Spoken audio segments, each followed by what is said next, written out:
Welcome to the very first Fox Carolina Super Awesome Podcast. I'm Joe Gagnon, and for our inaugural podcast, we're talking to one of the most well-known sheriffs in the Upstate, and perhaps the entire country. He is Sheriff Chuck Wright of Spartanburg County. He's a man who has been one of the most media-welcoming leaders in law enforcement and has seen some of the most incredible cases, especially recently. During the podcast, we realized how busy he is as he tended to an alleged kidnapping midway through that we will let you listen in on a few minutes into the show. But please enjoy the very first Fox Carolina podcast.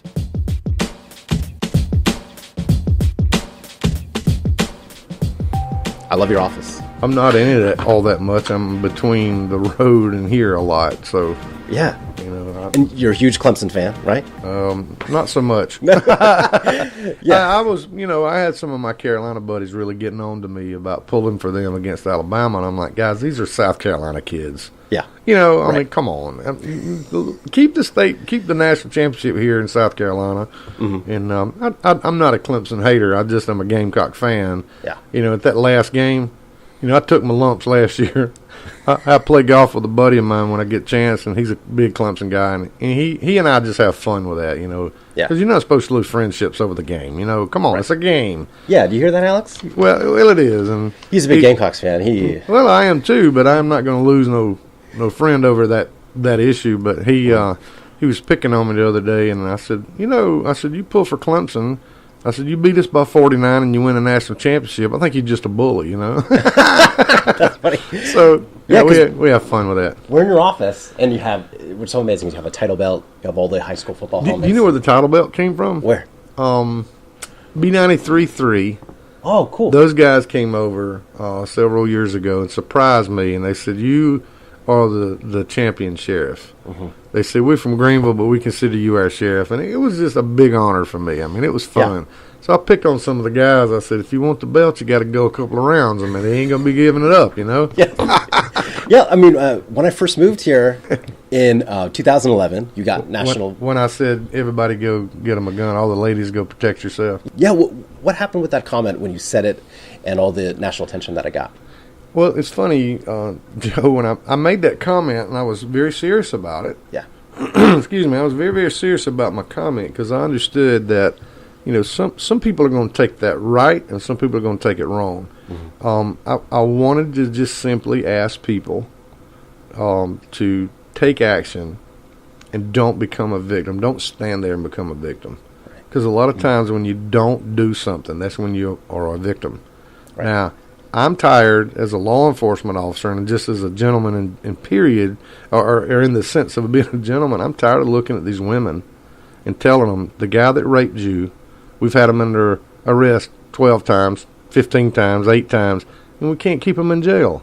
Yeah. So I'm sorry you're a victim again. Mm-hmm. And I try to tell people all the time, you don't understand. Most people don't understand what happens to a lady when she's raped. Yeah. When she's violated like that, it affects her. It affects her relationship with her husband.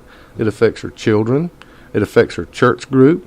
It affects her social group. I mean, there's way more depth to this than just the violation.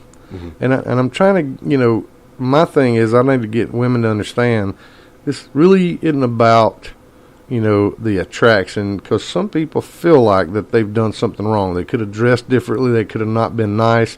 That's not the case. It's a power thing, and people that do that are sick, mm-hmm. and it's not your fault. So my whole thing since I've been a sheriff and since I've been a deputy is to go help people, go make life better for somebody. And what made you decide to get into law enforcement for the first time? Well, it was 1986 when I got hired. Sheriff Larry Smith took a chance on me, because at that time I had a GED. That's all I had. Mm-hmm. My childhood wasn't the greatest, wasn't the worst either. Yeah. And I made a dumb choice to quit school. So I went back and got my GED when I married my wife, Kim. My wife, Kim, saved me. I don't mind telling you. Okay. Mm-hmm. She's the one that encouraged me to go get my GED because I wasn't worried too much about it. Mm-hmm. But I always wanted to be in law enforcement. So I met my wife, Kim, and her father, my father-in-law, and my mother-in-law are right along with yours, the greatest, man. They're awesome. Yeah. Mm-hmm. So he was a trooper. So it just really, and I volunteered at Welford fire department, and I've watched the officers, and I'd watch how they did stuff and how people responded around them, and when they showed up, things got better. And I said, that's my goal. I want to be a deputy sheriff. I want to be a police officer somewhere. Chesney actually called me and wanted to hire me first, and a gentleman by the name of Bart Abercrombie. I'll never forget it, because it was like 6:30 in the morning. He calls and he says, "I understand you getting hired by Chesney." 6:30 in the morning. Yeah, I said, "Yes, sir."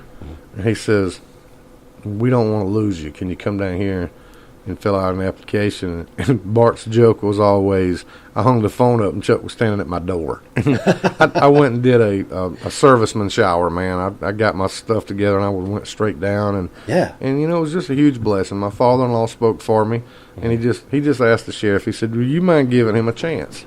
Yeah. He said, because he's married to my daughter, and he's the father of my only grandson at that time. And he said he don't go out and drinking, he don't go out fooling around. He works and he fishes. That's about all he does. Right. And he said, "Yeah, let's talk to him." So it worked out good. I remember going to work August the 22nd, 1986. Wow. That was a long time ago. 31 years, yes. Yeah. And I can tell you that I've thoroughly loved my job since then. There's been some things about my job I didn't like. But now, God's put me in a position to where I can help now. I don't have to sit back and take it anymore. I can actually go help. Right. So that, and for me to run for sheriff, I never dreamed about that. That was never my goal. And I don't want anybody to hear me talking or think I'm talking bad about the other sheriff, because I haven't done that, and I don't want to start now. Bill Coffey's a good man. He's a very smart guy too. Very, very well educated guy. Yeah. I just thought I could do some things better and get back to basics, and it worked out, man. People were and still are very, very good to me. Did you surprise some people when you said you were gonna? I did. I surprised a lot of people, especially when we won. Now there was a lot. I had some people look at me that were my friends. Now they did give me money. They did go out and knock on doors for me, and they said, "Chuck, you ain't gonna win." Wow. I said, "Well, I've prayed about this." I said, I know that the other sheriff might outraise me and he's got more popularity. I said, but he won't outwork me. So I did. And people would say things out of frustration, not knowing the whole story about the other sheriff. And I said, look, I don't want to get into that. I said, this is not about a bad him, a good me. This is just simply about, I know Spartanburg can be much better. Right. And we can do way better with our relationships with other departments, and especially our communities. Right. And that's what we did. And you fight for your guys. I love my guys too. Yeah. And, I love my guys and my girls because they're the greatest in the world. And you fought for raises for them. Yes, well, and obviously we started that out with prayer. And I have to give kudos to the council for seeing that the need was really great, and they came through, and I'm thankful for them. Yeah. They I think we got a 6-1 vote on, and I never asked them to take money from another department. I didn't do that. I just said, here's my need. I went into the first meeting with them, and I said, look, I'm praying for you guys. I know this is hard. I thoroughly understand when you have to do something or you have a need and there's just no money there to do it.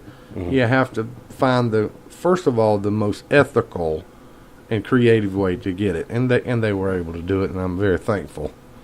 They're very thankful for them, because they go through tragedies, they go through very serious stuff, and they do. Especially last November. I was trying to look at the exact date it was, but it was like the 2nd or 3rd of last November, the 2nd, and you were called up to Woodruff. What was that day like? What were you doing before you got a phone call to head out there? I was actually out just making contacts in the community. I try to go see people that I know and some I don't know. I try to get around to all these different places because I don't want people to think, hey, I cater to one group of people. Because the God that I worship says that all men are created in God's likeness, all men and women. And there was a period at the end of that sentence, and it's in Genesis 1:27. He said, I made mankind in my like image, and in my like image I made male and female. So I don't care if you are rich or poor, pretty or ugly, skinny or fat. I don't care about that. I care about helping. I really do. I mean, it sounds so cliche-ic, but that's truly what motivates me, because everybody, even some bad people, they can change. God can change anybody. He changed Paul. Right. You know, he was not the greatest guy in the world, and you know, he changed and he did so much good work. And I know that when we took the detention center over, that was one of the first things I told them. I said, look, everybody that comes into our facility needs to be treated as good as they'll let you treat them. Mm-hmm. I said, I'm not asking you to let them beat on you and spit on you and all that. I'm not asking that. I'm just asking that you would respectfully treat them as good as they'll allow you to. Mm-hmm. I said, because there's somebody, they got a mama, they got a daddy, they got friends, they got family. I said, and just because they've been arrested don't mean they're guilty yet. You have to go to the court. I mean, it's the whole process of it. Right. So, and a lot of our officers came up to me later and they said, thank you. Thank you. And I said, you're welcome. That's just the way we're supposed to do our life, much less our job. So when I first took over detention, they were having to go buy everything on their own. You know, it just wasn't worked out in the budget. And, you know, it wasn't the other warden. It wasn't his fault. It was just a money issue. I mean, we just had some things going on. And, you know, we were able to work it out with county council to allow us to, I provide everything but underwear. I just give them everything but underwear. Right. I give them guns. I give them all their leather. I give them every bit of the training they need. If there's a tool out there that they need and it's, you know, within reason, we go get it for them. Because we want them to work in the best environment they can possibly work in. And also, in doing that, we've implemented a lot of different things at our detention center, and we're helping people to learn not to come back. Yeah, you have a whole class they can take. We got all kinds of classes, man. You can get right. your GED. You know, we are going to do this program called the Alpha Program, and it's to introduce Jesus Christ to people that want to know about it. Now, if you're a Muslim and you want to come to the class, we welcome you there. And we're not trying to change you. We're not asking you to do anything different. It's just we have a class there. Yeah. So, you know, if we have a different religion fellow that wants to come in there, or a lady wants to teach class, we're going to let them do it.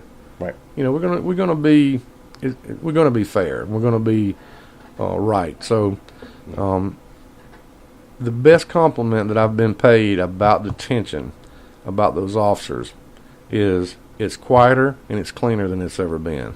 And I attribute that to the staff over there. The team over there does an incredible job. Yeah. You know, and I'm thankful that council saw a way to get them a little extra pay, because they deserve everything they get. And you need more deputies. Yeah, I'm down 36 deputies. I'm telling you, by the end of this year, I think we're going to get all of those filled. I just feel we can, because we have so much to offer. Yeah. We're getting our message out there, and I'm going to work really hard to make it attractive to be here. You know, because I want people to know, if you come to work for me, as long as you don't lie, as long as you don't lie, yeah, I will run through hell with gasoline drawers on for you. I just will. I'll take care of things. And, you know, the public sometimes gets aggravated when they call a complaining on an officer, and I don't terminate them. All of them don't need to be terminated. Some of them just need to be told. Some of them need to be written up. Some of them need a day or two off. Some of them need to be moved. But we figure it out, and we do the right thing for them. You know, we try to give them all as many chances as we can to recover them, because when we have something like that happen, the first thing I ask myself is, where did I fail them? Yeah. Not they're idiots and stuff. No, where did I fail them? Because as a servant leader, you know, you have to teach people. You just have to teach them. And if you don't teach them, you can't expect them to know. What makes Chuck Wright? What makes you you? You know, I mean, you don't pull any punches. It seems like, anyway. You like to say what's on your mind, and I must say, as any media member would ever say, you are so friendly to the media as well. And well, thank you. Why? Well, let me do a little backtracking. When I went to sheriff school down at the South Carolina Sheriff's Association, we had a guy come in, and he says, "Do not trust the media. Cannot trust the media. They'll hurt you. They're out to get you." And I looked at him, and I didn't say anything. And he looked at me, and he called me out. And he said, "So you don't buy that, do you?" I said, no, I don't. I said, I'm not sure that everybody's like that. I said, maybe there are some. I said, it is my job as an elected official, because I'm not a politician. I don't like politics very much. But as an elected official, it is my job to tell the people that put me where I am what is going on. I cannot do that without you. Yeah. I cannot. We've had a hiccup or two with some media outlets that basically are trying to paint me in a bad light. But, we work through those kind of things, and it's normally not the news outlet, it's the one individual.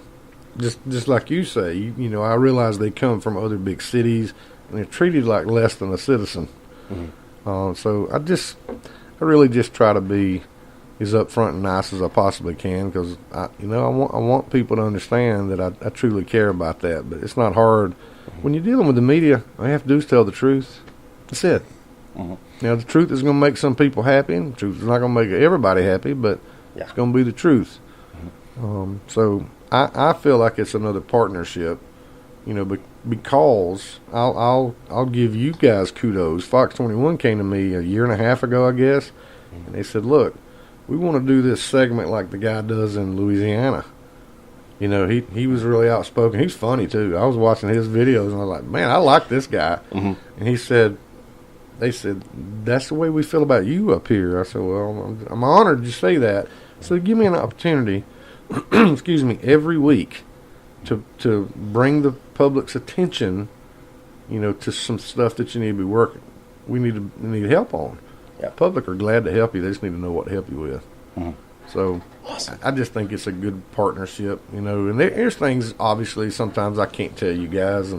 But I think all the people that, with all the news outlets up here, they'll know. If I can talk about it, I will certainly tell you. So I just feel like it's a partnership. Yeah, likewise. Yeah. I love it. Well, y'all show it, too, so it's all good. If you wanted to, do you want to talk about the Colehep situation? Sure. What happened that day? So you got a phone call that morning, and you were sent out to Woodruff. And what was a phone call like? What were you being told at the time? I was talking to my good friend Ronnie Strange. So my captain called me. Captain Steve Cooper calls me, and he don't get excited very often. And I could tell by the pitch in his voice. I was like, Captain, is one of our men or women hurt? He said, no, sir. And then he tells me what he's got. I said, send me the address. And I said, you do whatever it takes to get that girl out of that container. I don't care what you do. You get her out, and you get her out ASAP. Yeah. He said, yes, sir. I punched the address into my GPS, and it says you have 24 minutes before you arrive. I made it in 6. Wow. I went down Highway 101 about as fast as that Blue Raptor would take me. God was good to me. The traffic was light, so we got over there, and about the time I had drove up on the scene, they were literally pulling her out of the cart, out of that container. And I asked her, I said, they said, this is Kayla Brown. First time I ever seen her, I said, Miss Brown, I said, I'm Sheriff Chuck Wright. I said, may I put my hand on your shoulder and pray with you? And she said, yes, you can. So I did. I said, guys, don't leave her. Make sure she's fine. Don't leave her. You make sure you protect her at all costs. And we didn't know we had more victims out there. We certainly didn't know that this was a superbike guy. We didn't know all that stuff. Yeah. So we started taking it in the basic side of it. We started doing the things that we know to do. First of all, save life. Did that. Excuse me. And then the next thing we did was we figured out, she told us some things coming out of that container that we needed to check. And the more we checked, the more we found. And, it was just a whirlwind. I actually had somebody that I respect very deeply, I won't mention nobody's name, that asked me not to mention that we had the Superbike case until after the election. I said, listen to me. Those men and women have waited, those families and those friends have waited almost 13 years. As of midnight, it'll be 13 years on the day. I said, you've lost your mind if you think I'm going to make them wait one more day. I said, now, as soon as they get notified, I'm going to make it. I said, and you know what? I said, go ahead and hear me say this, too. If it costs me getting beat in the election, then so be it. My job is to do what's right. The voters will do what the voters do. but I'm going to do what's right. Can we take a break? Of course. 1 second. He had to stop because one of his deputies informed him of this. 3 missing boys believed to be with their grandmother. Let's go straight to Sheriff Chuck Wright. We have 3 arrest warrants on her for kidnapping her grandchildren. She's driving the 2005 white Dodge Caravan. 3 kids suddenly taken by their grandmother. He worked on sending out an Amber Alert, did a press conference, then a Facebook Live to tell viewers how to find these children. All 3 ended up being found safe very soon that day. And he finished the rest of the podcast with us.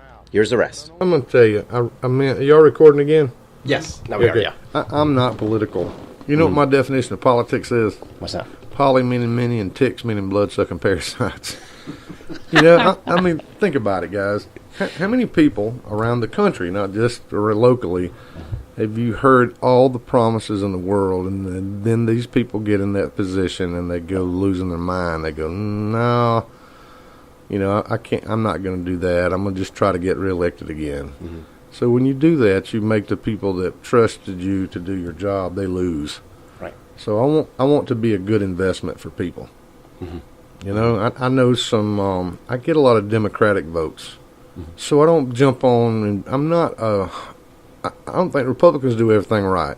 I don't think the Democrats do everything right. But I know when you're doing the right thing, it works out better. Right. Because when you dial 911, I really don't care who you voted for. You don't ask that? I don't even care if you like me. Just tell me where the problem is so I can go fix it. Right. That's all I need. Mm-hmm. You know, we have good tools and good attitudes, and we like to help people. Yeah. I just need to know where to help, you know? Yeah. Because everybody wants me to, you know, take care of crime. And I think our team does an incredible job of doing that. Mm-hmm. But it just takes partnerships from the community, and that's it. We just got to have people to help us. You know what's going on in your neighborhood way better than I'm going to know. Mm-hmm. And so we depend on that stuff. So, and that works out quite well for us, actually, because we're in our neighborhoods and people know we trying to help. I mean, because you have family in this area too. You wanted to be safe. I do have family. I have 5 grandchildren. Mm-hmm. I have 3 of the best daughter-in-laws a man could have, and I got 5 of the greatest sons God ever gave anybody. Yeah. And I have an incredible wife. I don't want to blow her head up too bad. You know how it is. You know how they are. They get those big heads. You can't do nothing with them. She may be listening right now. somebody asked me one time, said, how long you and Kim been married? I said, 31 years. I'm going to give her 2 more weeks to get straightened out, you know. That's amazing. Hey, truth of the matter is, that'd be a lost puppy without her. So, yeah. Yeah, I love my wife very much. Mm-hmm. I know I aggravate her real well. Part of my job, you know what I mean? That's what we do. I'm just a guy, you know, give me a break. My poor wife, she shakes her head in disappointment a lot. I'm with you, brother. So how long do you want to do this for? Have you thought about that?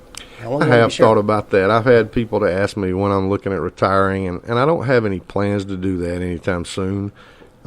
But I will tell you that every time before the election, I pray, and I find out if that's what the good Lord wants me to keep doing. Right. Because I am able to help people. I am able to get some wrongs righted. I don't like it when people are taking advantage of people. But now listen, I don't think the government ever should be in the private free market enterprise. I want people to do their job. I want people to make $10 million a week. I don't care, as long as it's right, as long as it's legal. Hey, I'm just proud of you. Maybe I want to study what you're doing, you know.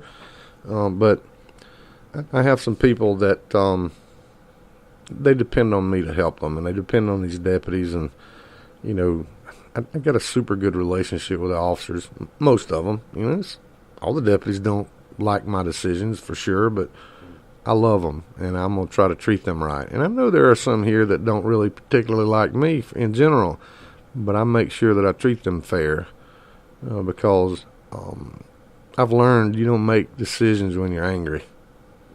You don't do that because you're always going to have to go back. You never make a decision without prayer first, ever. If you do, you're going to mess it up. You just are. Well, Sheriff, are you very proud to be the first inaugural podcast interview that we've ever had. We don't have a name for the podcast. Well, absolutely. Yeah, well, of course I am. That's good. Yeah, I was very humbled when you texted me there or emailed me the other day and said, you're going to be the very first one. Well, you emailed me right back, and I'm like, wow, he's a busy man. I'm so pleased that you would do it. And yeah, man, come on. That's part of my job, you know. And, awesome. And I know I saw it was you, and I was like, hey, there's Joe. I ain't seen him in a while.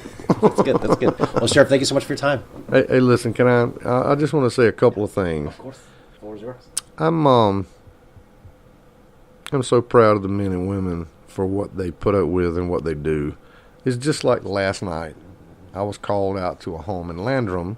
This guy had been drinking too much, and he's a diabetic, and he's just depressed, and he was going to shoot himself. And one of my lieutenants and the negotiating team was out there.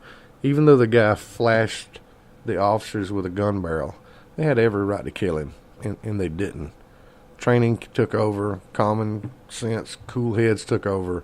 They had every reason justifiably they could have shot and killed this guy, and they didn't do it. They put themselves in harm's way.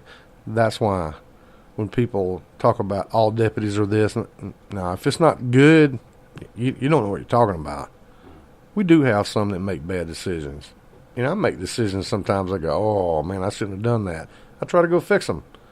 But in general, these guys out here and girls are doing the best they can.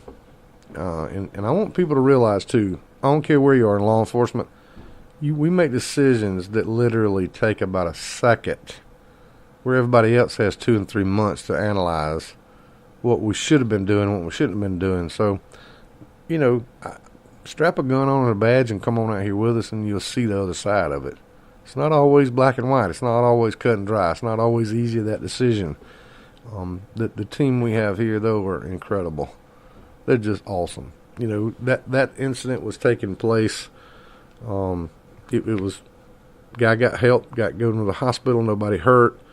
You know, one of my guys said, you know, Sheriff, it's nice to know that you will come out to us. And I'm like, I don't know why you even think I won't.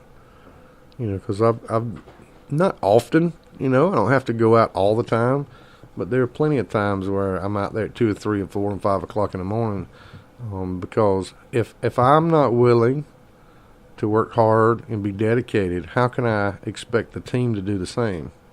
Now, how can I expect them? If I'm not clean in my personal and my business, how can I expect them to be? You know, I don't have girlfriends or boyfriends for that matter. I don't have relationships other than what my wife would approve of. I don't go anywhere except on some of these dangerous calls. But I wouldn't be willing to take my family with me. You know, and it really does make me feel really great when people say, you know, they don't call me Sheriff all the time. They call me Chuck. You know, that's my name. Some people get upset about that, and I go, guys, leave that be. I mean, I know I'm the sheriff. I know what my position is. I mean, I get reminded about every time I go out and something wrong happens or something good happens. I get it. I said, but it tickles me very much and makes me humble when people say, that's my sheriff right there. You know, because I never desired to be the guy in the Upstate. You know, last year I was so honored that people voted me as the best of the best in Spartanburg, and, you know, that's an honor, man, that, you know, I was just very humbled by that. But I really enjoy the relationships of different families and watching some of these kids, you know, that I don't really know their families, but I've seen their kids around. I've been introduced to their family and, you know, get to see them achieve Eagle Scout. They graduate college. They get married. They want me to come and see, and I'm thankful. And I try to go to all of them, but there's only one of me, you know what I mean? Yeah. It feels as though there's 10 of you sometimes. Sometimes my wife, you know, people say, man, I hadn't seen you in a while. I go, that's strange. My wife tells me that all the time. You know, when I'm at home, I try to be home. And but when there's work to be done, you have to work. I told some guys before, I said, you know what, we can sleep when we're dead. We got work to do. You know, and see, what I don't think people understand is the Colehep deal. And just some murders, not just Colehep type of deal. Some of these detectives, they don't go home for 3 and 4 days. They don't get any rest for 2 straight days. They'll take a nap in the back of their car, you know, and I've seen some of these incredible wives bring them a change of clothes. so they don't have to, get off their crime scenes and can get busy. And that's the kind of stuff. It's just the kind of stuff right there you just cannot pay them enough for. I'm always going to fight for their pay because they don't make enough. I'm going to. And, if people don't want me to be the way I am, you're going to have to vote somebody else in, because I am absolutely all in. And no, I'm not a Clemson guy, but Dabo Sweeney did it right when he said, "Are you all in?" Yes, I am. And I brought my own guts too. This is not for the fleet of foot and the light of heart. This is a calling. I do know this. If God's called you to something, He'll provide for you. He might not tell you until you get there, and you might not never know the answer, but He called David. And David said, "You know what? It's my job to say yes to God. He'll take care of where the rock goes." And He did. He called Moses to go back to the Pharaoh, and he walked him across the ocean. The ocean, not a creek, the ocean. And had a fella told me, he said, "You really believe that the Red Sea was parted and they walked across on dry land?" I said, "Yeah, the Bible said so." He said, "What if I told you that at certain points the Red Sea is about 3 inches deep all the way across?" I said, "Well, my God's bigger than I thought He was."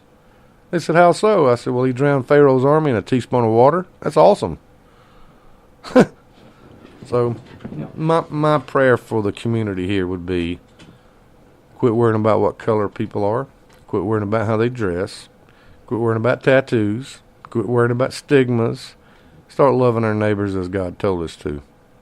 Just love your neighbor. You don't have to agree with your neighbor. You don't have to give me Social Security number. You don't have to pay him. You just got to love your neighbor.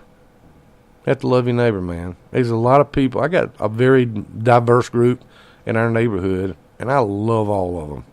They're awesome. They're my family. If you come down to visit my home, inevitably a neighbor will call me and go, "Sheriff, you good?"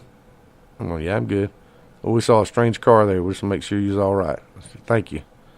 I have 2 neighbors that pull up in front of my home, and they'll just stop and just pray. Thank you for letting me get this message out, man. That's awesome. Thanks for letting me be the first one. I want a DVD of this, some kind of a disc of this. This is great. Awesome. Yeah, I'm very proud. Yeah, well, thank you so much for doing this. This is so fantastic. Man, you're welcome. Wear those hats with pride, boys. Yeah, this is beautiful. Yeah, I know you gave these beautiful hats. Now, am I officially a deputy? You can be if you want to be. I'm the biggest wuss in the department. It's going to take a little more than a hat. Oh, okay.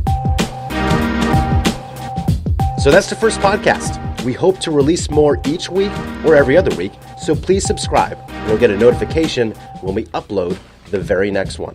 Until then, take care.